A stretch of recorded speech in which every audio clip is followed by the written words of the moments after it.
মায়ের মতন আপন কেহ নাই রে নাই, বাবার মতন আপন কেহ নাই রে নাই।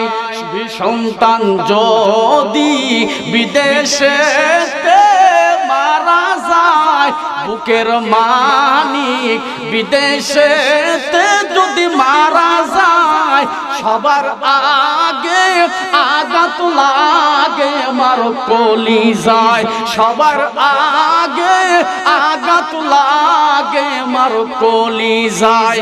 কত মানুষ দেখলাম ভাই রে দুনিয়ায়, মায়ের মতন আপন কেহ নাই রে নাই, বাবার মতন আপন কেহ নাই রে নাই। সোনার বাবা যেরা আমার, আমি আপনাদের খেদমতে আরজ করে কথাগুলো বলে যাব। আল্লাহ পাক রব্বুল আলামিন কোরআনুল কারীমের ভিতরে কোট করে জানায়, আল্লাহ শুধু গোটা পৃথিবীর মানুষদেরকে অত্র আয়াতে উল্লেখ করেন। আল্লাহ तमाम দুনিয়ার ঈমানদার ব্যক্তি যারা, ওই সমস্ত ঈমানদার ব্যক্তিদেরকে আল্লাহ লক্ষ্য করে আয়াতে কারিমা নাজিল করেন। বিসমিল্লাহির রাহমানির রাহিম। ইয়া আইয়ুহাল্লাযীনা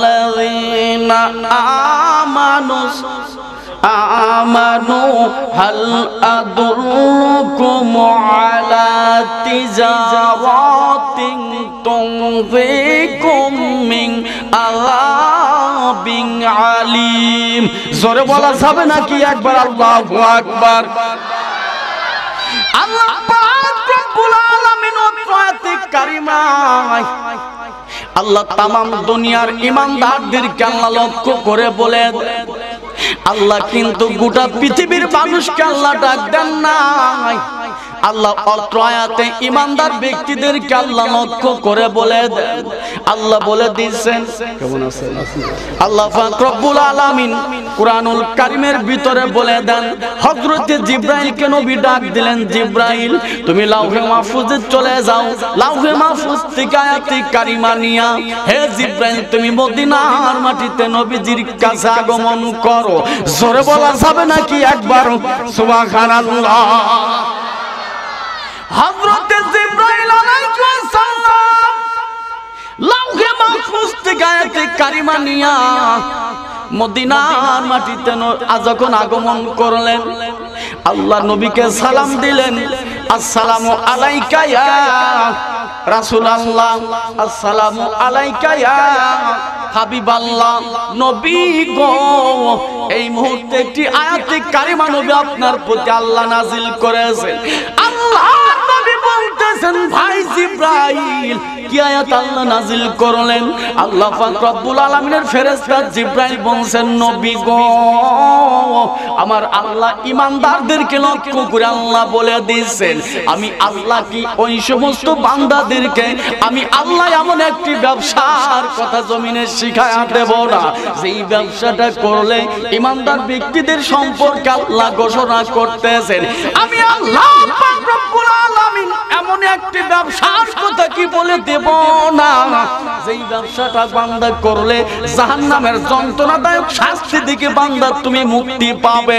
জোরে বলা যাবে নাকি একবার সুবহানাল্লাহ। এমন একটি ব্যবসা কথা কি আমি আল্লাহ বলে দেব না, যেই ব্যবসা করলে জাহান্নামের যন্ত্রণাদায়ক শাস্তি থেকে বান্দা তুমি মুক্তি পাবে। জোরে বলো সুবহানাল্লাহ। এই ব্যবসাটা কি আমাদের জানার দরকার আছে কিনা? আছে কিনা? আল্লাহর সাথে ব্যবসা করলে জাহান্নামের যন্ত্রণাদায়ক শাস্তি থেকে মুক্তি পাওয়া যায়, সেই সম্পর্কে আলোচনা করার দরকার আছে কিনা? সোনার বাবা যেরা আমার, আমি আপনাদের খেদমতে আরজ করে কথাগুলো আস্তে আস্তে করে বলে যাব। আল্লাহ পাক রব্বুল আলামিন ঈমানদারদেরকে আল্লাহ লক্ষ্য করে বলে দেন, অত্র আয়াতে কিন্তু तमाम দুনিয়ার মানুষকে কিন্তু আল্লাহ বলেন, আল্লাহ বলতেছেন জিবরাইলের মাধ্যমে নবীকে জানায়া দিলেন, নবী গো আপনি আপনার উম্মতদের জন্য আল্লাহ আয়াতে কারিমা নাজিল করেছেন। আল্লাহ কইছেন নবী গো আপনার উম্মতদেরকে আপনি আয়াতে কারিমা তিলাওয়াত করে শোনায়া দেন। আল্লাহর সাথে বান্দার সাথে আল্লাহ ব্যবসা করতে চায়। বান্দার সাথে আল্লাহ যখন ব্যবসা করবে বান্দার জীবনে কি লাভ হবে, কি লাভ বান্দার জমিনে হবে। আল্লাহ বলে দিচ্ছেন ও ফেরেশতা জিবরাইল আমার নবীকে খবরটুকু তুমি জিবরাইল জানায়া দাও। হযরতে জিবরাইল আলাইহিস সালাম আল্লাহর পয়গম্বর নবীকে জানাচ্ছেন ইয়া রাসূলুল্লাহ ইয়া হাবিবাল্লাহ নবী গো আপনার যে সমস্ত ঈমানদার বান্দারা আল্লাহর প্রতি ঈমান আনবে, আল্লাহর প্রতি ঈমান আনবার পরে আল্লাহর সাথে বান্দা যখন ব্যবসা করতে যাবে প্রথম নাম্বার শর্ত হলো আমানতু বিল্লাহ আল্লাহর প্রতি ঈমান আনতে হবে।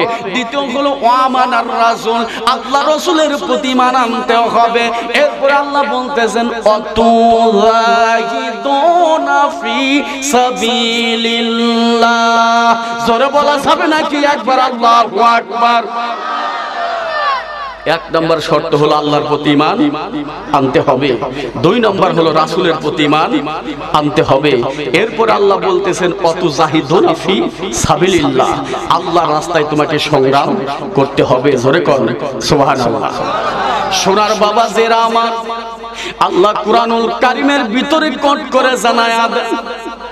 আল্লাহ পাক বলে দিয়েছেন যে অত্র আয়াতে দ্বিতীয় পরবর্তী আয়াতে আল্লাহ বলে দেন তুমিনুনা বিল্লাহি ওয়া রাসূলিহি ওয়া তুযাহিদুনা ফি সাবিলিল্লাহি বিআমওয়ালিকুম ওয়া আনফুসিকুম যালিকুম খায়রুল লাকুম ইন কুনতুম তা'লামুন।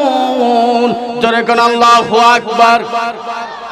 আল্লাহ পাক বলে দিয়েছেন এক নাম্বার ঈমান আনতে হবে আল্লাহর প্রতি, দুই নাম্বার ঈমান আনতে হবে রাসূলের প্রতি, এরপরে সংগ্রাম করতে হবে জিহাদ ফি সাবিলিল্লাহ।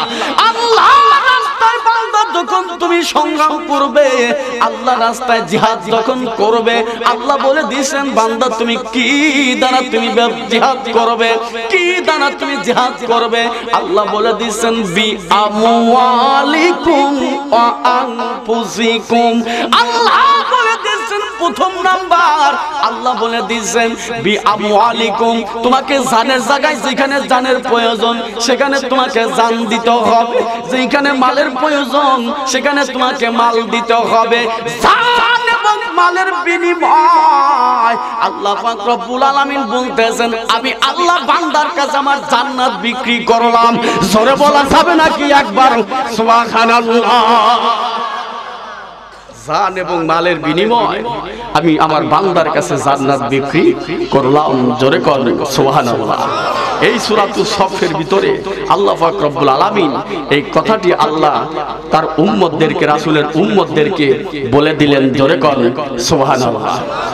সোনার বাবা জেরা আমার এবার অন্য আয়াত অন্য জায়গায় আল্লাহ পাক এই অত্র আয়াতের সম্পর্কে আল্লাহ বলতেছেন ইন্নাল্লাহা আশতারা মিনাল মুমিনিনা আনফুসাহুম ওয়া আমওয়ালাহুম বিআন্না লাহুমুল জান্নাহ।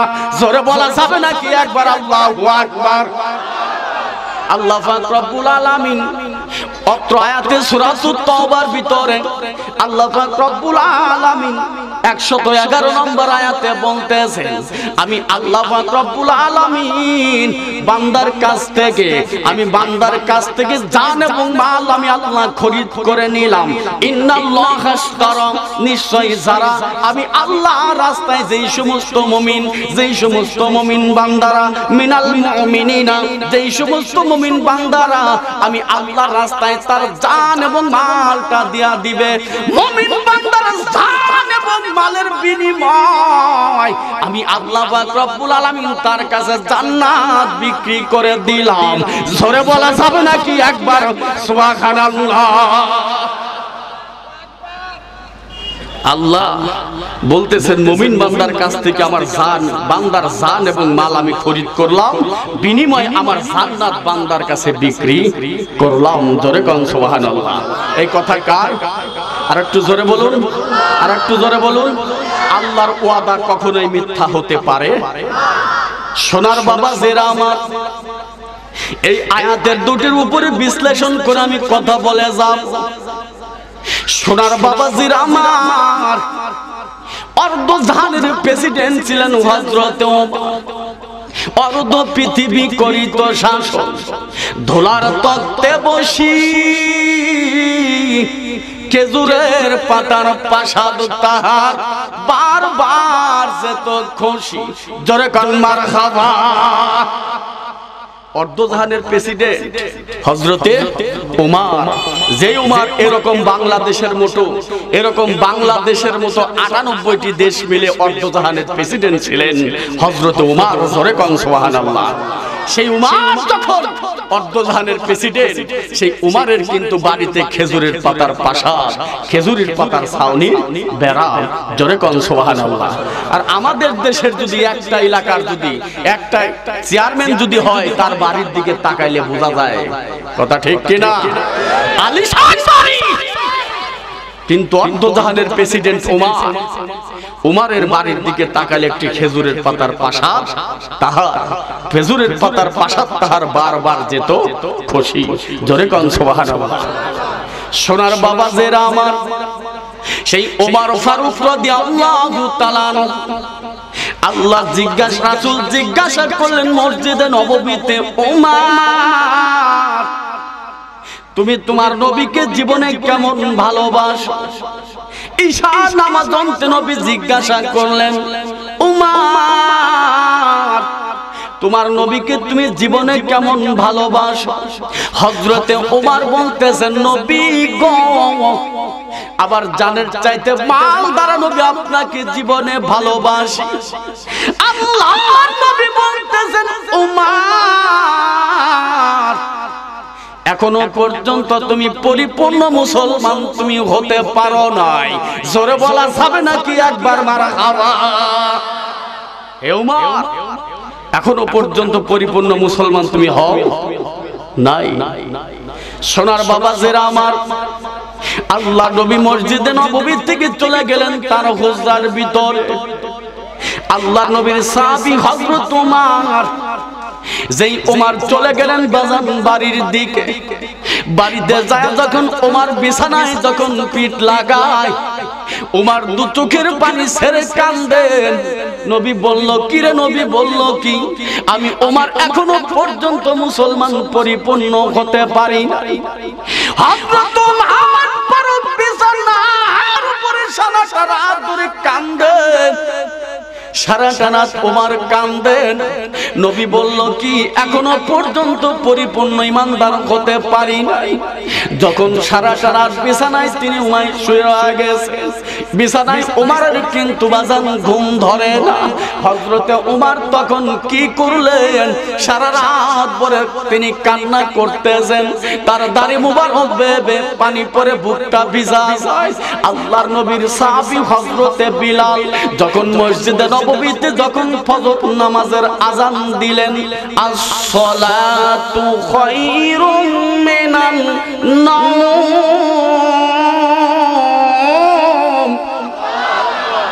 আল্লাহর নবীর সাহাবী হযরতে বিলাল যখন মসজিদে নববীতে আযান দেয়, ওই মসজিদে নববীর ইমাম হলেন হযরতে আমার আপনার নবী জনাবে মুহাম্মদ রাসূলুল্লাহ সাল্লাল্লাহু আলাইহি ওয়াসাল্লাম। আর ওই মসজিদে নববীর মুয়াজ্জিন হলেন সাইয়েদনা হযরতে বিলাল। জোরে বলা যাবে নাকি একবার সুবহানাল্লাহ? সোনার বাবা জেরা আমার, ওমর ফারুক যখন উঠে পড়লেন, ওযু করলেন মসজিদে যাবার জন্য। মসজিদে নববীতে যখন নামাজ হয়ে গেল, আল্লাহ নবী যখন ইমামতি করলেন, নামাজ শেষ হয়ে গেল, আল্লাহ নবী যখন ডানে বামে যখন সালাম ফিরলেন, সালাম ফেরার সঙ্গে সঙ্গে এবার উমর ফারুক দাঁড়ায়া গেলেন। দুই রাকাত নামাজ নবীজি মুসল্লিদের দিকে মুখ ঘুরায়া বসতেন, সাহাবীদের দিকে মুখ ঘুরায়া বসতেন। এক হলো আসরের নামাজ, আর হচ্ছে ফজরের নামাজ।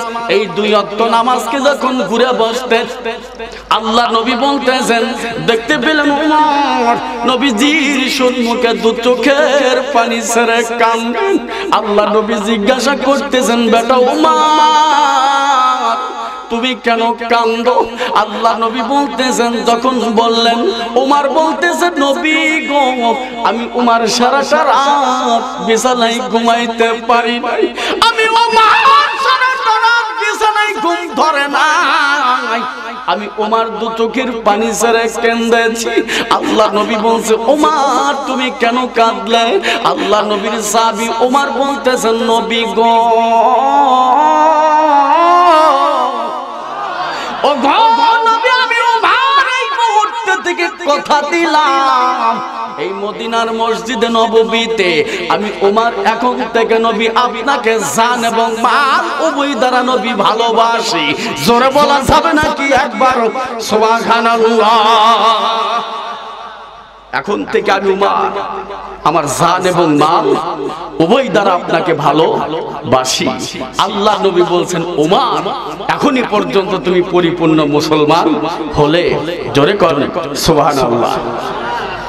সোনার বাবা জিরা আমার, এই উমর কিন্তু ছিলেন মক্কার মধ্যে সবচাইতে বড় সন্ত্রাস। কথা ঠিক কিনা? এই উমর কিন্তু ছিলেন মক্কার ভিতরে সবচাইতে বড় ক্যাডার। বিগত সরকারের আমলে ক্যাডার ছিল কিনা? ছিল কিনা? উমর ফারুক রাদিয়াল্লাহু তাআলা তিনি ছিলেন মক্কার মধ্যে সবচাইতে বড় ক্যাডার। ওই উমর ফারুক রাদিয়াল্লাহু তাআলা এবার তিনি যখন রাসূল সাল্লাল্লাহু আলাইহি ওয়াসাল্লামকে বললেন, নবী গো আমি পরিপূর্ণ ঈমানদার। এখন থেকে নবী বললেন, উমর তুমি হয়ে গেলে। হযরতে উমর ফারুক রাদিয়াল্লাহু তাআলা যেদিন দারুন নদওয়ায় বৈঠক দেওয়া হলো, যে বর্তমান মক্কার ভিতরে আব্দুল্লাহর পুত্র মুহাম্মদ জি কলেমার দাওয়াত পেশ করতেছেন, আবু জেহেল, আবু লাহাব, উতবা, শাইবা, ওলীদ বিন মুগীরা, এই পাঁচজন পার্লামেন্টের প্রধান পিতা, ওই পাঁচজন যখন দারুন নদওয়ায় বৈঠক দিলেন, আব্দুল্লাহর বেটা মুহাম্মদকে জমিনের উপর কতল করতে হবে, আব্দুল্লাহর বেটা মুহাম্মদকে দুনিয়ার থেকে বিতাড়িত করতে হবে। কণ্ঠ দিয়ে যে ভারত বের হয়, আবু জেহেল ডাক দিয়ে বলতেছেন, ও মক্কার নেতারা, আবু জেহেলের জবান দিয়ে যেই কণ্ঠ দিয়ে যে কোরআন তেলাওয়াতটা হয়, আমি আবু জেহেল বললাম একদিন তামাম দুনিয়াটা এই তেলাওয়াত ছড়ায়া পড়বে। জোরে বলা যাবে নাকি একবার মারহাবা? আবু জেহেল তখন বললেন, উমর সমস্ত সাহাবী সমস্ত কাফেরদেরকে যখন আবু জেহেল যখন ঘোষণা করলেন, একটু আল্লাহরে ডাকুন লা ইলাহা। ওদের প্রধান বক্তা আসছে, কোনো অন্য কিছু না, প্রধান বক্তা সাহেব আসছে, আপনারা এইদিকে একটু নজর দেন, সময় মতো আসবে ইনশাআল্লাহ। একটু আল্লাহরে ডাকুন লা ইলাহা, জোরে লা ইলাহা, লা ইলাহা,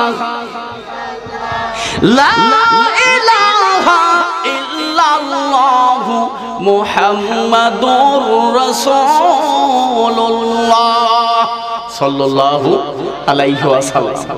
আবু জেহেল দারুন নদওয়ায় বৈঠক দিলেন, আব্দুল্লাহর পুত্র মুহাম্মদকে কল্যাণটা জেনে দিতে পারবে, আমি তাকে 100 স্বর্ণ মুদ্রা তাকে পুরস্কার দেব, 100 উট তাকে জমিনে পুরস্কৃত করা হবে। হযরত উমর তখন দারুন নদওয়ায় যখন যখন হাত উঠাইলেন, উমর তখন বলতেছেন, নেতাজি আমি উমর ফারুক আব্দুল্লাহর পুত্র মুহাম্মদের কল্যাণটা আমি কেটে নিয়ে চলে আসব। এবার তখন উমর তাআলা আনহু যখন তিনি আবু জেহেলকে কথা দিলেন আমি তার কল্লাটা কেটে আপনার কদমে আমি হাজির করে দেব, আল্লাহ নবীর কল্লাটা কাটিয়া আবু জেহেলের কাছে হাজির করে দেওয়ার প্রতিশ্রুতি দিলেন। হযরত ওমর যখন খোলা তরবারি নিয়ে নবীকে মারবার জন্য বাজান আগায় যাচ্ছেন, প্রতিমধ্যে হযরত নবীজির সাহাবী নঈমের সাথে দেখা হয়ে যায়। এবার হযরতে নঈম যখন ওমর ফারুককে দেখলেন, ওমর ফারুককে ডাক দিয়ে বলতেছেন, ওমর তুমি কোথায় যাও? হে ওমর তুমি কোথায় যাও? ওমর বলতেছেন, হে নঈম আমি তোমাদের নবীর কল্লাটা কাটবার জন্য আমি দারে আর কাবের দিকে আগায়া যাই। এবার নঈম ডাক দিয়ে বলতেছেন, ওমর ওমর রে তুমি কি তোমার বাড়ির খবর ওমর কি তুমি জানো? খোলা তলোয়ার নিয়ে যখন ওমর চলতেছেন, দুপুর রোদে তলোয়ার হাতে, হে ওমর তুমি যাও কোথায়? দুপুর রোদে তলোয়ার হাতে, হে ওমর তুমি যাও কোথায়? নিজ ঘরে তোর লেগেছে আগুন, নিজ ঘরে তোর লেগেছে আগুন, ঘরের খবর আগে লও। দুপুর রোদে তলোয়ার হাতে, হে ওমর তুমি যাও কোথায়? জোরে বলা যাবে নাকি একবার মারা খাওয়া? নঈম ডাক দিয়ে বলছে, ওমর তোমার বাড়ির খবর তুমি আগে লও। তোমার বাড়িতে তোমার আপন বোন, তোমার ভগ্নপতি কলেমার বিনিময় মুসলমান, তোরে কোন সুবহানাল্লাহ। সোনার বাবা জেরা আমার, তখন নঈম যখন এই কথা বললেন, ওমর তখন তলোয়ারটা যখন উঠাইলেন, ওমর তখন তলোয়ারটা নঈমকে মারার জন্য উঠাইলেন। রাসূলের সাহাবী নঈম, ইসলামের সৈনিক নঈম তখন তার তলোয়ারটাও খোলা তলোয়ারটা তখন বের করলেন। ওমরকে লক্ষ্য করে বলছেন, খাত্তাবের বেটা ওমর আজকে যদি তুমি এই তলোয়ারটা যদি চালাও, আমি নঈম ইসলামের সৈনিক তোমাকে ছেড়ে দিব না। জোরে বলা যাবে নাকি একবার সুবহানাল্লাহ। সোনার বাবা জেরা আমার, এই ওমর ফারুক যখন তিনি দারে আর কামের দিকে চলে যাচ্ছেন, বাজান রে এদিকে আমি লম্বা করব না, আবার আলোচনার সাবজেক্ট আমি টেনে নিয়ে আসব। আল্লাহর রাসূলের সাহাবী হযরত ওমর ফারুক রাদিয়াল্লাহু তাআলা আনহু জাহানের প্রেসিডেন্ট হযরত ওমর ফারুক যখন মদিনার মসজিদে নববীর ইমাম, ওই মুহূর্তে এইখানে ছিলেন। ওমর ফারুকের পিছনে একজন যুবক পাঞ্জিগানা নামাজ মদিনার মসজিদে নামাজ আদায় করেন। জোরে বলা যাবে নাকি একবার সুবহানাল্লাহ। ওমর ফারুক যখন মসজিদে নববীর ইমাম, অর্ধজাহানের প্রেসিডেন্ট, ওই সময় একটা যুবক, তোমার আমার মতো একজন তাগড়া যুবক ওমর ফারুকের পিছনে পাঞ্জিগানা নামাজ আদায় করে। জোরে কর সুবহানাল্লাহ। সোনার বাবা জেরা আমার, যুবক মানুষ পাঞ্জিগানা নামাজ ওমরের পিছনে আদায় করে। ইমানদার যুবক কারে কয়? ইমানদার চরিত্র জীবনে কারে কয়? এবার যখন যুবকটি পাঞ্জিগানা নামাজ ওমরের পিছনে আদায় করেন, যে রাস্তা দিয়ে যুবকটি হেঁটে যায় পাঞ্জিগানা নামাজের জন্য, ওই মসজিদের পাশে একটা সুন্দরী যুবতী কন্যা ওই যুবকটির প্রেমে পড়ে যায়। ওই যুবকটির প্রেমে পড়িয়া যখন মেয়েটি গভীর রজনীতে ইশার নামাজের সময় দাঁড়ায়া থাকে, একদিন যায়, 2 দিন যায়, 3 দিন চলে গেল। এবার যখন ওই মেয়েটি যখন ওমর যখন ওই যুবকটির জন্য বাজান রাস্তার ধারে দাঁড়ায়া থাকে, একদিন ইশার নামাজ আদায় করবার পরে ওই যুবকটি যখন ওই রাস্তা দিয়ে হেঁটে চলতে লাগলেন, ওই যুবতী মেয়েটি বলছেন, যুবক রে আমি তোমার জন্য প্রেম নিবেদন করে দাঁড়ায়া থাকি।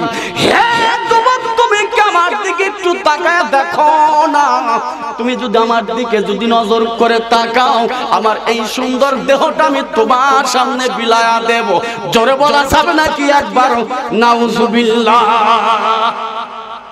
সোনার বাবা জেরা আমার, এই যুবকটি যখন ওই যুবতীর কন্যার চেহারার দিকে কিন্তু তাকায় না, ওই মেয়েটি বলতেছেন, যুবক রে আমি কয়েকদিন হয়ে গেল তোমার প্রেমে আমি নিবেদন প্রেম ডুবু খাচ্ছি।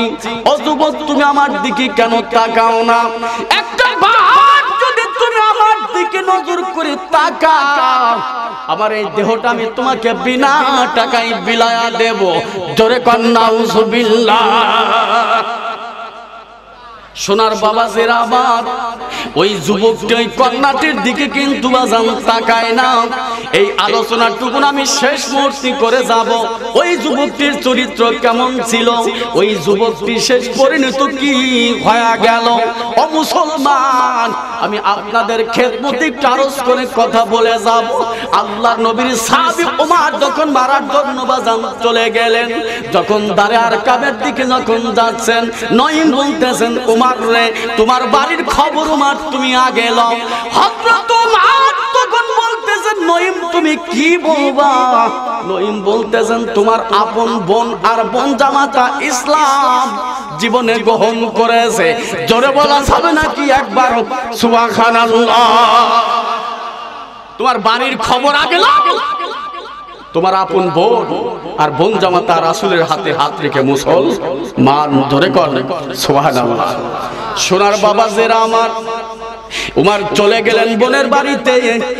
বোনকে বাড়িতে যাইয়া উমরের পায়ের আওয়াজ যখন শুনতে পেলেন, তার বোন সূরাতুত তাহা জীবনে তিলাওয়াত করতেছিলেন। ওই সূরাতুত তাহা যখন পড়তেছিলেন, উমরের পায়ের আওয়াজ শুনে তার বোন জামাতা আয়াতে কারিমাটি লুকায়া ফেললেন। উমর জিজ্ঞাসা করতেছেন যে সাইদ রে, তুমি নাকি ইসলাম জমিনে গ্রহণ করেছো? তুমি নাকি ইসলাম জমিনে গ্রহণ করেছো? আব্দুল্লাহর পুত্র মুহাম্মাদের হাতে হাত রেখে মুসলমান হয়েছো। তখন বোনটি ডাক দিয়ে ফাতেমা ডাক দিয়ে বলতেছেন ভাইয়া রে, আমি তো জীবনে কোনো অন্যায় করি নাই, আমি তো জীবনে কোনো অপরাধ করি নাই, আমি চুরিও করি নাই, আমি জীবনে ডাকাতিও করি নাই। আমি করেছি আব্দুল্লাহর পুত্র মুহাম্মদকে নবী হিসাবে মেনে নিয়েছি, তার দিনের দাওয়াতটা আমি জমিনের উপর আমরা কবুল করেছি। জোরে বলা যাবে নাকি একবার সুবহানাল্লাহ? বাইরা আমার সঙ্গে সঙ্গে যখন তাকে মারা হলো, সঙ্গে সঙ্গে তাকে উমর আঘাত করতেছেন। আঘাত করতে করতে তার বোন দেখলেন তার স্বামী কুমার আমার ভাই তাকে আঘাত করতেছেন। তার বোন যখন যায় তার স্বামীকে যখন জড়ায়া ধরলেন, হযরত উমর ফারুক তার বোনকেও যখন আঘাত করলেন, তার বোন ডাক দিয়ে বলতেছেন ভাই উমর, তুমিও খাত্তাবের বেটা আর আমিও হলাম খাত্তাবের বিটি। আর একটা ভাত যদি তুমি আমার উপর হাত উঠাও, আমি তোমার খাত্তাবের বিটি তোমার বোন ফাতেমা বললাম, আমি ফাতেমাও কিন্তু তোমাকে ছেড়ে দিব না। জোরে বলা যাবে নাকি একবার সুবহানাল্লাহ? আমি খাত্তাবের বেটা উমর বিটি, আমি খাত্তাবের বিটি ফাতেমা বললাম, তোমাকে কিন্তু ছেড়ে দেওয়া হবে না। হযরত উমর তখন বলে কি রে, যখন তার বোনের রক্ত যখন উমরের গায়ে এসে লাগলেন, উমর তখন একটু ঠান্ডা হয়ে যায়। জোরে কন সুবহানাল্লাহ। সোনার বাবা জেরা আমার উমর তখন বলতেছেন বোন রে, আমি যখন তোদের ঘরের ভিতর আসতেছিলাম, তোরা কি যেন তিলাওয়াত করতেছিস। বোন ডাক দিয়ে বলতেছেন না না, আমরা যেটা তিলাওয়াত জমিনে করতেছিলাম, এই তিলাওয়াত কিন্তু কয়ের অংশটি তোমার হাতে দেওয়া যাবে। উমর বলতেছেন বোন রে, ওই আয়াতটা কি একটাবার আমার কাছে দেওয়া যায় না? তার বোন ডাক দিয়ে বলতেছেন ভাই উমর, আপনি হলেন কাট্টা কাফের, আপনি নাপাক, আপনার হাতে আয়াতি কারিমা দেওয়া যাবে না। আল্লাহর নবীর সৈনিক আদর শেষ সৈনিক ফাতেমা বলতেছেন ভাইয়া রে, এই কোরআনুল কারীম স্পর্শ হলে করতে হলে ওযু করতে হবে। জোরে কোন সুবহানাল্লাহ। কি করতে হবে আর একটু জোরে বলুন? কোরআন স্পর্শ করতে গেলে ওযুর প্রয়োজন আছে কি নাই? আছে কি নাই? ওযু ছাড়াই কোরআন স্পর্শ করা যাবে? স্পর্শ করা যাবে? নারে তাকবীর, আল্লাহু আকবার। আল কোরআনের আলো ঘরে ঘরে আলো, হাদিসের আলো ঘরে ঘরে আলো। আমার নবী তোমার নবী, বিশ্ব নবী মুস্তাফা, তোমার নবী তোমার নবী, বিশ্ব নবী মুস্তাফা। আল্লাহু আকবার। সোনার বাবা জেরা আমার, উমর ফারুক তখন গোসল করলেন, ওযু করলেন, তিলাওয়াতটা যখন করলেন, উমর ডাকতে বলছে, বোন আমাকে একটু নিয়ে বিশ্ব রহমাতাল লিল আলামিনের দরবারে নিয়ে চলো। উমরকে সঙ্গে করে যখন নিয়ে গেলেন, আবু বকর ডাক দিয়ে বলছেন, নবী গো, খবর পেলাম উমর আপনাকে মারার জন্য তিনি এই দারে আরকামের দিকে আগায় আসতেছে। উমর তখন, আবু বকর তখন বলে, নবী গো, আজ যদি উমর যদি কোনো কুকীর্তি কোনো অন্য কথা বলে, আমি আবু বকর কিন্তু তাকে জমিনে ছেড়ে দিব না। আল্লাহ নবী বলতেছেন, আবু বকর রে, একটা বার তুমি আমার দরবারে তুমি উমরকে আসতে দাও, একটা বার তুমি উমরকে দারে আরকামে আসতে দাও। উমর যখন দারে আরকামে প্রবেশ করলেন, আবু বকর দাঁড়ায় আছেন। আল্লাহ নবী বলতেছেন, উমর তুমি দারে আরকামের মধ্যে চলে আসো। আল্লাহ নবী ডাক দিয়ে বলতেছে, উমর রে, এই পর্যন্ত তুমি এত সন্ত্রাসগিরি করলা, উমর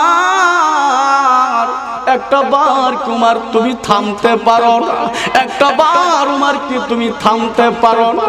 আমি রাসূলের কল্লাটা কাটবার জন্য উমর তুমি চলে আসছো। হে উমর, এই মক্কার ভিতরে আমার মাও নাই, আমার বাবাও নাই। ও উমর, এই মক্কার মাটিতে আমি নবীর মাও নাই, আমার বাবাও নাই। আমার বাবা আমার মায়ের পেটে থাকতে বাবা দুনিয়ার বুকে বাবাকে হারাই। 6 বছর বয়স আমি মা আমেনাকে হারায়া ফেললাম। হে উমর, আমাকে মারার জন্য তুমি তলোয়ার নিয়ে তুমি আগায় আসছো। হে উমর, একটা বার কি তুমি একটু থামতে পারো না? হযরত উমর যখন নবীজি নূরের চেহারার দিকে যখন তাকাইলেন, আল্লাহ নবী কাঁদতেছেন আর বলতেছেন, উমর শিশুকালে মরে গেছে মা, গর্ভে থাকতে মরছে বাবা, নবী চোখে দেখিলেন না। কে করিবে লালন পালন, কে দিবে সান্ত্বনা? এই জগতে এতিম নবী তিনি ছিলেন একজনা, এই জগতে এতিম নবী তিনি ছিলেন একজনা। জোরে বলা যাবে নাকি একবার মারহাবা?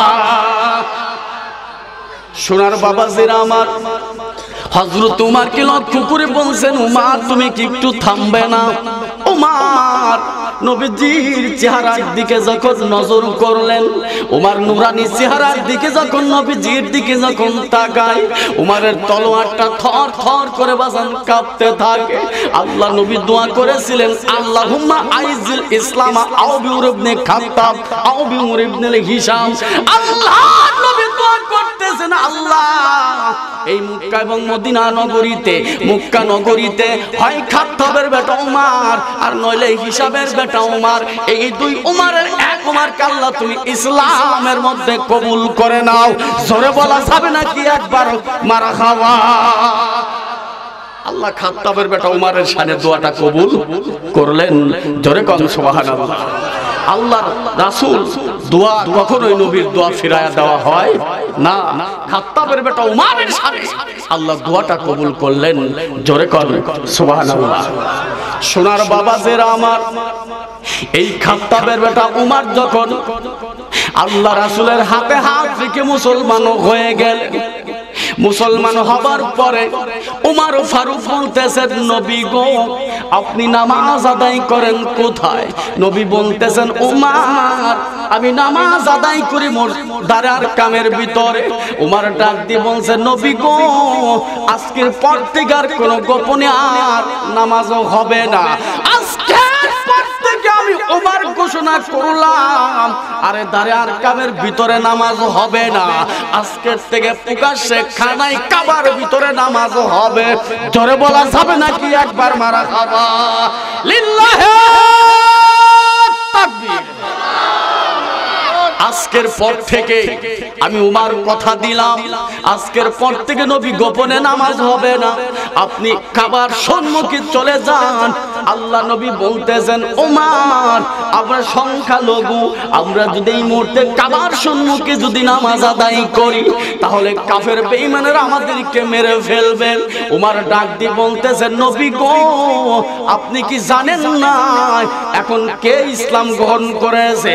নবী বলতেছেন, এখন ওমর ফারুক রাদিয়াল্লাহু তাআলা আনহু ইসলাম গ্রহণ করেছে।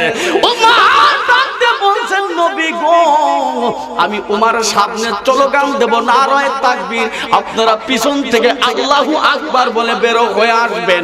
জোরে বলা যাবে নাকি একবার মারহাবা? ওমর ফারুক 10 থেকে 12 জন সাহাবী নিয়ে ওমর সামনে স্লোগান দিচ্ছেন, নারায়ে তাকবীর, পিছন থেকে সাহাবীরা উত্তর দিচ্ছেন আল্লাহু আকবার। জোরে কোন সুবহানাল্লাহ। ওমর ফারুক যেদিন থেকে ইসলাম গ্রহণ করেছেন সেদিন থেকে ওই তখন দারে আরকামে আর কোনদিন রাসূল নামাজ পড়েন নাই। সেদিন থেকে প্রকাশ্যে যখন কাবার সম্মুখে যায় কাবায় নামাজ আদায় হয়। জোরে কোন সুবহানাল্লাহ। সোনার বাবা যারা আমার, এই ওমর ফারুক রাদিয়াল্লাহু তাআলা আনহু এই জগতের উপরে ইসলাম গ্রহণ করার পরে আল্লাহ নবী তখন খানায় কাবায় প্রকাশ্যে নামাজ আদায় করেন। জোরে কোন সুবহানাল্লাহ। আল্লাহর ঘর খানায় কাবা কিন্তু প্রথম ঘর। ওই খানায় কাবা যখন নামাজ শুরু হয়ে গেল সমস্ত কাফেররা তাকায় দেখতেছে, হলো কি রে? আবু বকর আমরা যেই উমারকে পাঠাইলাম নবীর কল্লা কাটবার জন্য, সেই উমার নবীর কল্লাটা না কাটিয়া, সেই উমার কল্লাটা না কাটিয়া তাকে মুসলমান হয়ে গেলেন, ইসলাম গ্রহণ করলেন। সমস্ত কাফেররা যখন ভয়ে বাড়ির ভিতরে চলে গেলেন, নবী প্রকাশ্যে কাবার সম্মুখে তিনি নামাজ আদায় করতেছিলেন। ও মুসলমান, ওই নবী যখন নামাজ জমিনে আদায় করাইতেন, নবী যখন মসজিদে নববীর ইমাম ছিলেন, মসজিদে নববীতে ওই সময় একজন সাহাবী ছিলেন, তার নাম হচ্ছে আব্দুল্লাহ আনসারী। তার নাম হচ্ছে আব্দুল্লাহ আনসারী। এই আব্দুল্লাহ আনসারী নবীজির পিছনে কিন্তু বাজান নামাজ আদায় করে। আব্দুল্লাহ আনসারী নবীজির পিছনে নামাজ আদায় করে। নবীজির পিছনে নামাজ আদায় করতে যাইয়া নবীজি যখন ডাইনে বামে সালাম ফিরেন, আব্দুল্লাহ আনসারী বাড়ির দিকে বাজান চলে যায়। হাদিসের ভিতরে আসে সাহাবীরা ওমর ফারুক রাদিয়াল্লাহু তাআলা আনহু নবীজির কাছে কমপ্লেইন করলেন, নবী গো, ইয়া রাসূলুল্লাহ, ইয়া হাবিবাল্লাহ, আপনার সাহাবী আব্দুল্লাহ আনসারী আপনার পিছনে নবী নামাজ আদায় করেন, কিন্তু আব্দুল্লাহ আনসারী আপনি যখন ডানে বামে নবী সালাম ফিরান, আব্দুল্লাহ আনসারী তখন পিছন থেকে উঠে চলে যায়। ইয়া রাসূলুল্লাহ, ইয়া হাবিবাল্লাহ, নবী গো, আব্দুল্লাহ আনসারী আপনার বয়ান শোনে না, আপনার সাথে আব্দুল্লাহ আনসারী জীবনে সাক্ষাৎ করে না। আল্লাহ নবী বলতেছেন, ওমর রে তুমি কি বলতেছো? ওমর বলতেছেন, একদিন দেখলাম, 2 দিন দেখলাম, 3 দিন দেখলাম, 3 দিন দেখবার পরে নবী আপনার কাছে আমি কমপ্লেইন করলাম, ইয়া রাসূলুল্লাহ, ইয়া হাবিবাল্লাহ, নবী গো, আপনার সাহাবী আব্দুল্লাহ আনসারী আপনার পিছনে তিনি নামাজ আদায় করেন, কিন্তু আপনার সাথে তিনি সাক্ষাৎ জীবনে করে না। আল্লাহ নবী বলছে, ওমর তুমি আমার কাছে কমপ্লেইন করলে, আমার কাছে তুমি কমপ্লেইন করলে, আমি এই কমপ্লেইনটা অভিযোগ তুমি দায়ের করলে, এই অভিযোগটা যতক্ষণ পর্যন্ত আমি তদন্ত জমিনে না করব, ততক্ষণ পর্যন্ত আমি রাসূলুল্লাহ এই অভিযোগটা তদন্ত না করব, ততক্ষণ পর্যন্ত আমি আব্দুল্লাহ আনসারীর বিপক্ষে কোনো কথা বলতে পারি না। জোরে বলা যাবে নাকি একবার মারহাবা? আল্লাহ রাসূল সুন্দর একটা কথা বলছেন, নিতা কারে কয় দেখে। আল্লাহ রাসূল বলতেছে, ওমর তুমি অভিযোগ করেছো, কিন্তু সেই অভিযোগটা আমি যতক্ষণ তদন্ত না করব ততক্ষণ আমি তাকে দোষী সাব্যস্ত করতে পারি না। জোরে কোন সুবহানাল্লাহ। কিন্তু আমাদের দেশের নিয়ম কিন্তু উল্টাটা, অভিযোগ হলেই ইমামতির ইমাম বাদ। কথা ঠিক কি না? অভিযোগ দায়ের করলেই তাকে জেলার কারাগারের মধ্যে ঢুকানো হয়, তদন্ত করার প্রয়োজনই কথা ঠিক কিনা? ভুল বললাম? কথা ভুল বললাম? আল্লামা এই দেশের কিন্তু একজন আল্লাহর ওলি, তাকে ফাঁসির মঞ্চে ঝুলায় মারা হয়েছে। হয়েছে কি হয় নাই? সোনার বাবা যেরা আমার, আল্লাহ নবী ডাক দিয়ে বলতেছেন, ওমর তুমি অভিযোগ করেছো, তোমার অভিযোগটা আমি নিলাম, কিন্তু দোষী সাব্যস্ত আমি আগেই করতে পারি না। ওসমান গনি অভিযোগ করলেন, দুইজন অভিযোগ করলেন হযরতে আব্দুল আনসারীর বিরুদ্ধে। আল্লাহ নবী ডাক দিয়ে বলতেছেন যে, হে উমর, উসমান, তোমরা অভিযোগ দায়ের করলে আমি নবী তোমাদের সাথে তদন্ত করার জন্য চলে যাব। আল্লাহ নবী যখন আব্দুল আনসারীর বাড়িতে যখন চলে যায়, আব্দুল আনসারীর বাড়িতে যাইয়া আল্লাহ নবী ডাক দিয়ে বলতেছেন,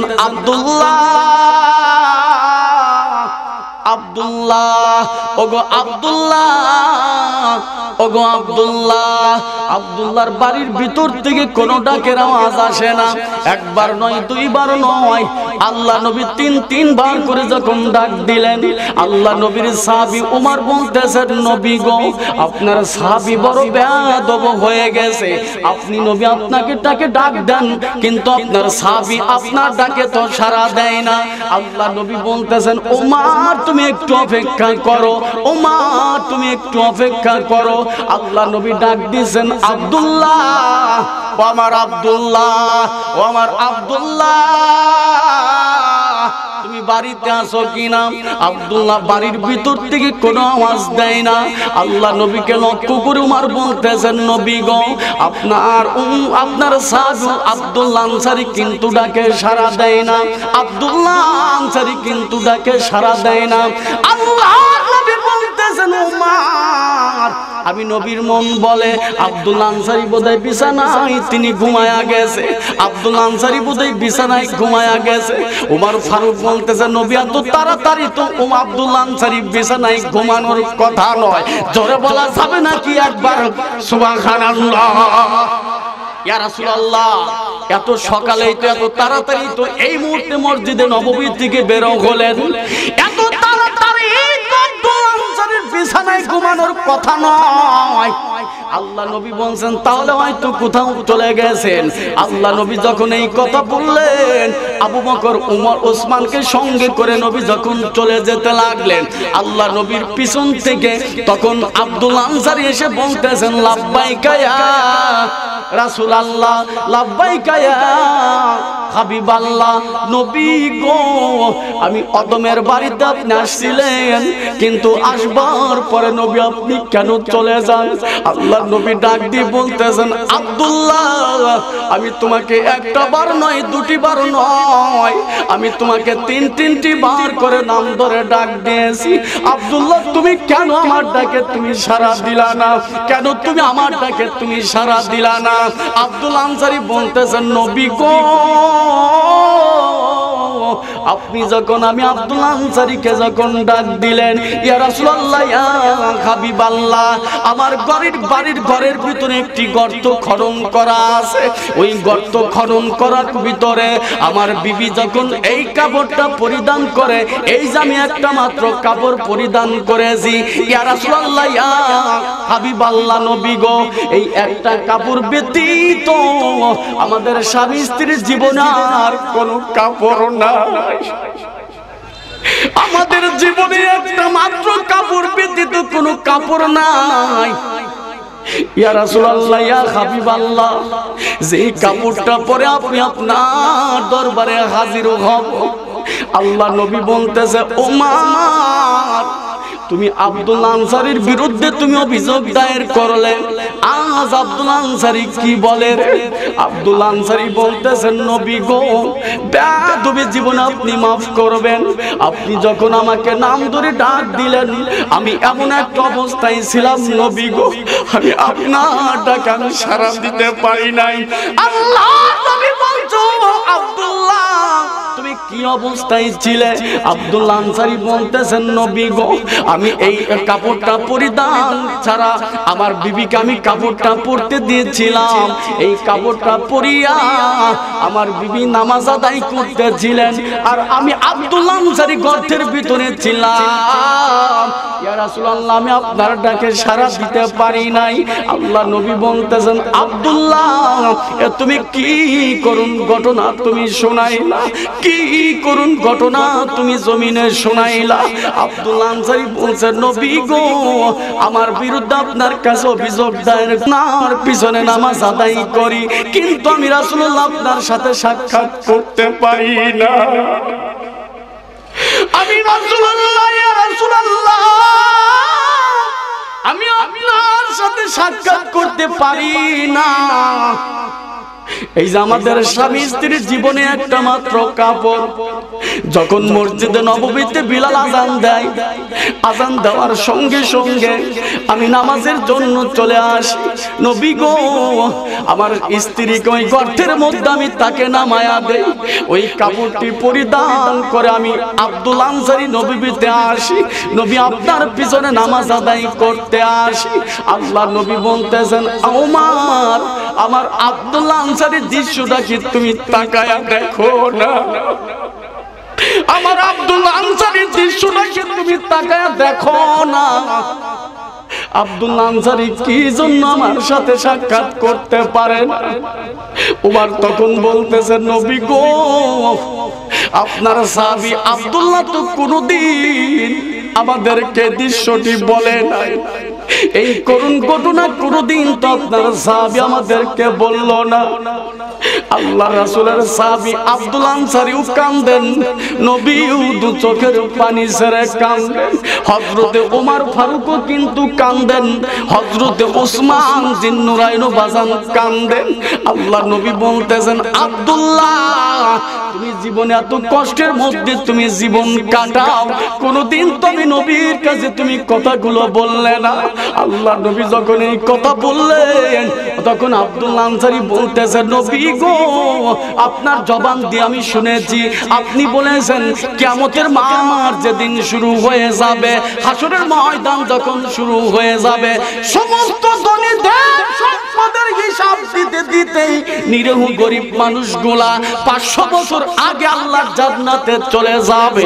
জোরে বলা যাবে নাকি একবার মারহাবা? ইয়া রাসূলুল্লাহ, আমি আব্দুল্লাহ আনসারী এই জন্য আপনার কাছে বলি না আমার সম্পদ কম, হাসরের মাঠে আমার হিসাবটাও কম। জোরে করেন সুবহানাল্লাহ।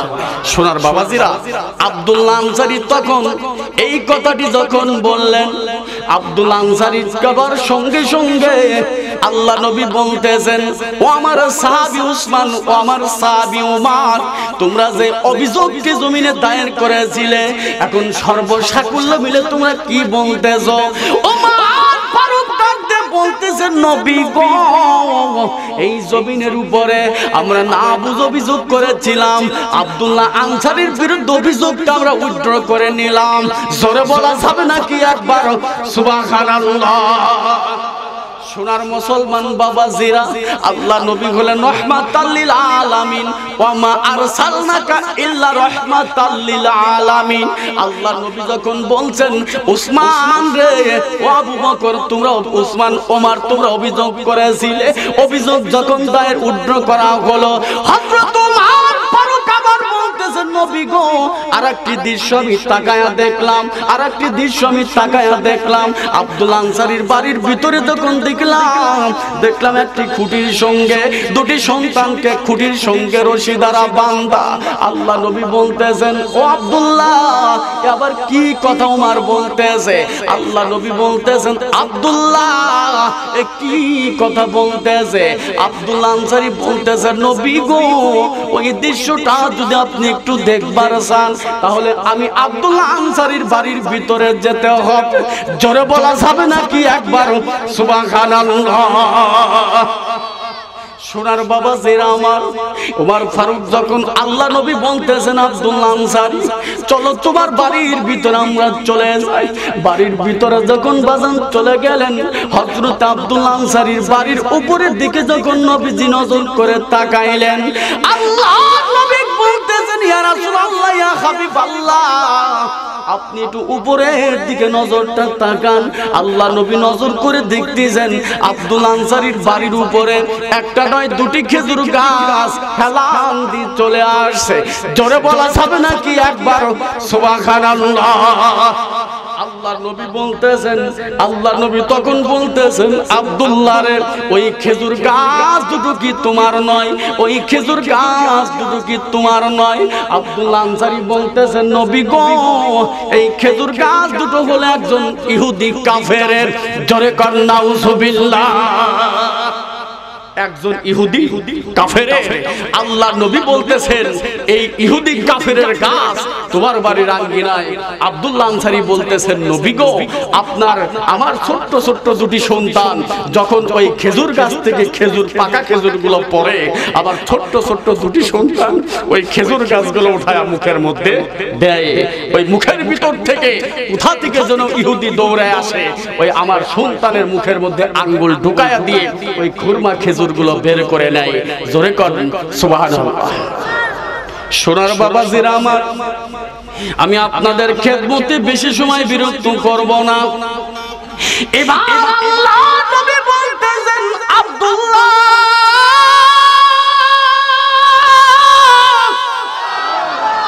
ও আব্দুল্লাহ তুমি করুন দৃশ্যটি কোনদিন তুমি বলো নাই। আব্দুল্লাহ আনসারী বলতেছেন নবী গো ওই খেজুর গাছ থেকে পাকা খুরমা খেজুরগুলো পড়ে আর আমার সন্তানেরা ওই খেজুরগুলো মুখে দেয় কোথা থেকে যেন ইহুদি আসিয়া আমার সন্তানদের মুখের ভিতর থেকে খুরমা খেজুরগুলো বের করে নেয়। আমি বাবা দুনিয়ার বুকে সইতে পারি না, আমি এই দৃশ্যটা জমিনে তাকায়া দেখতে পারি না। আল্লাহ নবী আপনি বলেছেন হারাম খাবার খায়া কিন্তু দুনিয়ার বুকে সন্তানদের মানুষ করা যাবে না, জাহান্নামের ভিতরে সন্তানগুলো চলে যাবে। এই জন্য আমার সন্তানকে আমি খুঁটির সঙ্গে বেঁধে রাখছি। নবী গো আল্লাহ নবী বলতেছে উসমান তাহলে তুমি কি করবা? উসমান বলছে নবী একটু মাত্র সময় আপনি অপেক্ষা করেন। জোরে বলা যাবে নাকি একবার সুবহানাল্লাহ। লম্বা চড়া ঘটনা বাজান। উসমান গনি ইহুদির বাড়িতে চলে গেলেন, খেজুর গাছ দুটো খরিদ করলেন। ইহুদি বলতেছেন উসমান আমি খেজুর গাছ জমিনে বিক্রি করব না। উসমান গনি বলতেছেন নবী গো কেন আপনি খেজুর গাছ বিক্রি করবেন না? ইহুদি উসমান বলতেছেন ইহুদিরে কেন তুমি খেজুর গাছ বিক্রি করবা না? উসমান গনি বলতেছেন ওই দুটি খেজুর গাছের বিনিময় আমি উসমানের কাছে তুমি যা চাইবা আমি তাই দিব। ইহুদি ডাক দিয়ে বলতেছেন উসমান রে আমি তোমার কাছে ওই দুটো খেজুর গাছের বিনিময় 200টি খেজুর গাছ আমি ইহুদিকে দিতে হবে। হযরত উসমান বলতেছেন ইহুদি রে এই মুহূর্তে আমি তোমাকে 200টি খেজুর গাছ দিয়ে দিলাম। জোরে বলা যাবে নাকি একবার সুবহানাল্লাহ। লা ইলাহা লা ইলাহা লা ইলাহা জোরে লা ইলাহা। মরণেরই কথা কেন স্মরণ করো না, আজরাইল আসিলে কোনো কৈফিয়ত চলবে না, আজরাইল আসিলে কোনো কৈফিয়ত চলবে না। সে তো নামে আজরাইল হুকুম পাইলে এক সেকেন্ডে হয়ে যায় হাজির। ধরে কান মারহাবা। সে তো নামে আজরাইল হুকুম পাইলে এক সেকেন্ডে ব্যবসায়িক পারা হয়ে যায় হাজির। তোমার নামের পাতা তখন ঝরে যাবে, নামের পাতা তখন ঝরে যাবে, রিহাই পাইবা না। আজরাইল আসিলে কোন কৈফিয়ত চলবে না, আজরাইল আসিলে কোন কৈফিয়ত চলবে না। ছিলেন বাদশা সিকান্দার, তাহার মতো দুনিয়া জগতে ছিল না কেহ আর। কথা ঠিক কিনা? তিনিও একদিন চলে গেলেন, তিনিও একদিন চলে গেলেন, কিছুই নিল না। আজরাইল আসিলে কোন কৈফিয়ত চলবে না, আজরাইল আসিলে কোন কৈফিয়ত চলবে না। মরণেরই কথা কেন স্মরণ করো না, আজরাইল আসিলে কোন কৈফিয়ত চলবে না। আজরাইল ঘুষ খায়, আজরাইল সুদ খায়। আজরাইলকে যদি বলা হয় যে আমার এই বাড়িটা তোমাকে লিখে দিলাম চলে যাবে, আজরাইল আসা মাত্র রূহটা কবজ করে নিয়ে চলে যাবে। ও মুসলমান, ওই রূহ কবজ হওয়ার পূর্বেই আল্লাহ বলতেছেন ওয়ালা তামুতুন্না ইল্লা ওয়া আনতুম মুসলিমুন, পরিপূর্ণ মুসলমান হও, এরপরে তোমরা কবরের জগতে আসো। জোরে কোন সুবহানাল্লাহ। আমি একটি হাদিস আপনাদের সম্মুখে পেশ করেছি, বুখারী শরীফের হাদিস। আল্লাহ নবী বলতেছেন মান বানা লিল্লাহুল মাসজিদান বানাল্লাহু লাহু বাইতাল ফিল জান্নাহ। জোরে কোন সুবহানাল্লাহ। আল্লাহর রাসূল বলতেছেন যেই ব্যক্তি জগতের উপরে আল্লাহর ঘর নির্মাণ করবে, ওই ব্যক্তির আল্লাহর ঘর নির্মাণ করলে জান্নাতের মধ্যে ওই বান্দার নামে একটা বালাখানা তৈরি হয়। একটু জোরে বলুন না সুবহানাল্লাহ। আর একটা কথা আমি বলেছি, আল্লাহ বলেছেন বি আমওয়ালিকুম ওয়া আনফুসিকুম, আল্লাহ জানের জায়গায় জান, মালের জায়গায় মাল আল্লাহর কাছ থেকে খরিদ করে নিয়েছেন, আর বিনিময়ে আল্লাহ বান্দার কাছে জান্নাত বিক্রি করেছেন। জোরে কোন সুবহানাল্লাহ। পরে এগুলো এখন না, পরে সোনার বাবা যেরা আমার আল্লাহর ঘরের মসজিদের জন্য মামবানা লিল্লাহুল মাসজিদান, আল্লাহর কোন বান্দা সরে আল্লাহর ঘরের জন্য 1000 2000 5000 10000 করে টাকা আল্লাহর ঘরের জন্য দান করে যাবেন। আমি যুবকদের সামনে কিন্তু আজ বন্ধ রেখেছি, আপনারা কালেকশন দিলে ইনশাআল্লাহ আপনাদের ওয়াজটা আমি শোনায়া যাব। ও মুসলমান,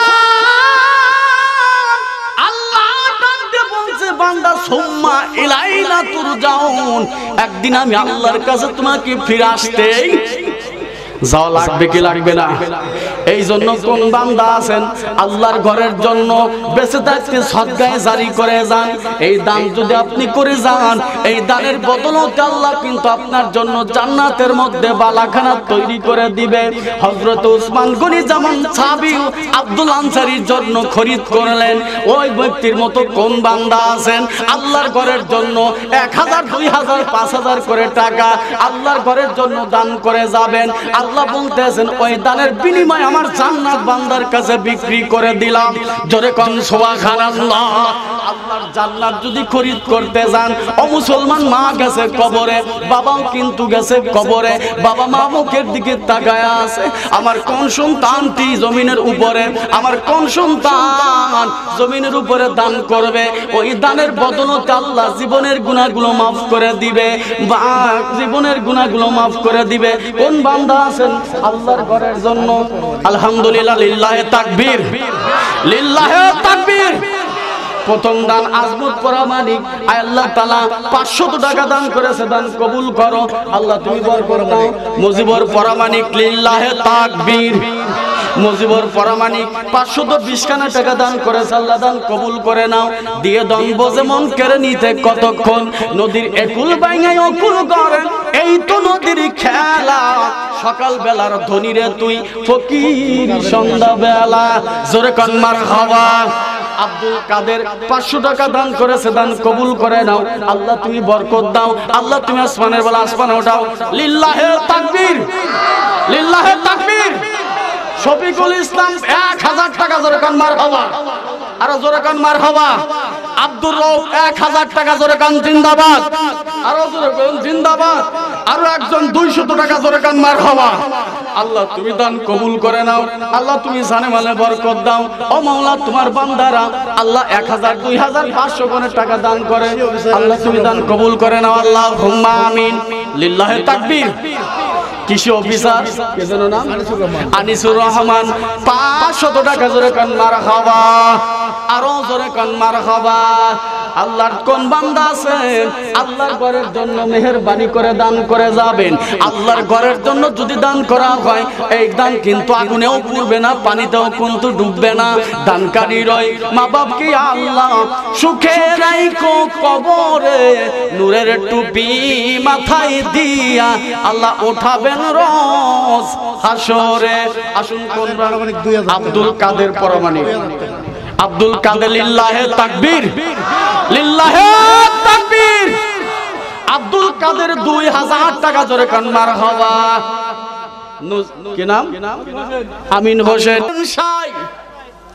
আমি অদম সাদ দেখি তার হুকুম ছাড়া বাইরে যাই হুকুম ছাড়া বাইরে যাই যাওয়া যাবে তার হুকুমের বাইরে যাওয়া যাবে তিনি চাবি লয়া বসে আছেন আমাদের যেদিকে নাচাচ্ছেন আমরা সেদিকেই নাচি এই জন্য আসেন কোন বান্দা আছেন কি রফিক মারা গেছে 2 ব্যাগ সিমেন্ট কলিজার টুকরা বেটা রফিক মরহম রফিক উদ্দিনের নামে 2 ব্যাগ সিমেন্ট দান করেছেন জোরে কান মারহাবা একটু বলেন 2-4-10 ব্যাগ করে সিমেন্ট দেওয়ার মতো থাকলে একটু বলেন লেখা দেন ইনশাল্লাহ আর থাই গ্লাস একটাও পাবো না আল্লাহ কবুল করুক সকলে বলে আমিন আর জোরে বলে আমিন একটা থাই গ্লাস আমি ভাগ করে দিয়েছি 3,500 টাকা 3,500 টাকা একটু মেহেরবানি করে দুইজন হলেও 3,500 7,000 এই 7,000 করে একটা গ্রিলের একটা জানালার একটু দেখতে চাই আল্লাহর কোন বান্দা আছেন একটু বলেন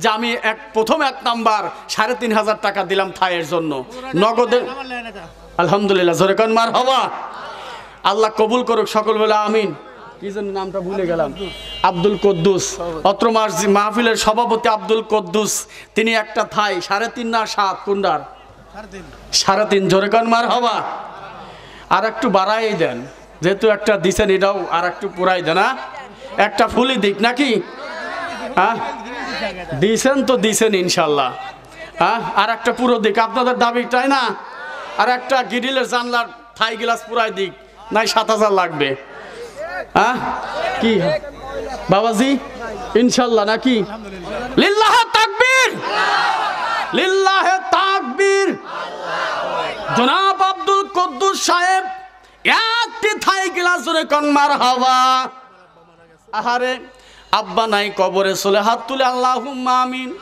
আহার আব্দুল কুদ্দুস তার জনম দুঃখী আব্বা দুনিয়ার বুকে জীবিত নাই আল্লাহ দয়া করে তার আব্বার কবরখানা তুমি জান্নাত বানায়া দাও আল্লাহ 3টি গ্রিল দান করেছে আবার একটা থাই গ্লাস আল্লাহ দান করলো আল্লাহ দয়া করে দানটা তুমি কবুল করো আল্লাহ তুমি জানে আর মালে তুমি বরকত দাও আল্লাহ তুমি জীবনের গুনাহ তুমি মাফ করে দাও ও মাওলা তুমি মক্কা মদিনার মুসাফির হিসাবে তুমি কবুল করে নাও আয় রব্বুল আলামিন তার আব্বা চলে গেছে অন্ধকার কবরে ওই কবরটা তুমি জান্নাতের বাগান বানায়া দাও আল্লাহ তোমার বান্দার জীবনের গুনাহ মাফ করো পরিবারের সকলের জীবনের গুনাহ মাফ করো আল্লাহ তোমার আরো এক বান্দা কোন বান্দা জীবিত আমি জানি না আল্লাহ আরেকটি গ্লাস থাই গ্লাসের ব্যবস্থা আল্লাহ তুমি করে দাও আল্লাহুম্মা আমিন হাতেম আলী পরামানিক নগদ 1000 দিছে আর হচ্ছে থাই হাফ মানে 3500 হাতেম আলী পরামানিক জোরে কান মারহাবা আর জোরে বলুন না মারহাবা